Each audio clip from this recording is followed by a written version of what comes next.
बिस्मिल्लाहिर्रहमानिर्रहीम। आज की वीडियो में इंशाअल्लाह ताला बिस्मिल्लाह की बरकतें, हर भलाई नसीब, जालिम के शर से हिफाजत और रिज़्क़ में बेपनाह इजाफ़ा, इन मौज़ूआत पर आप बिस्मिल्लाह की बरकतें मुलाहज़ा फरमाएंगे।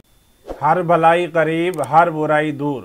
जो शख्स रोज़ाना बिला नागा 7 दिन बिस्मिल्लाहिर्रहमानिर्रहीम 786 बार पढ़े, इंशाअल्लाह उसकी हर हाजत पूरी होगी।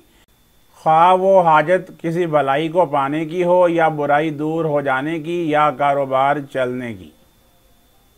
जालिम के शर से हिफाजत। जो शख्स किसी जालिम के सामने बिस्मिल्लाहिर्रहमानिर्रहीम 50 बार पढ़े, अव्वल व आखिर एक एक बार दुरूद पाक पढ़े, तो जालिम के दिल में हैबत पैदा हो जाएगी और पढ़ने वाला उस जालिम के शर से महफूज रहेगा इंशाअल्लाह।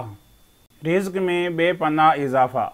जो शख्स तुलुए आफ़ताब के वक्त सूरज की तरफ रुख करके 300 बार बिस्मिल्लाहिर्रहमानिर्रहीम और 300 बार दुरूद शरीफ पढ़े, तो अल्लाह ताला उसे ऐसी जगह से रिज़्क़ अता फरमाएगा जहां उसका वहमो गुमान भी ना होगा।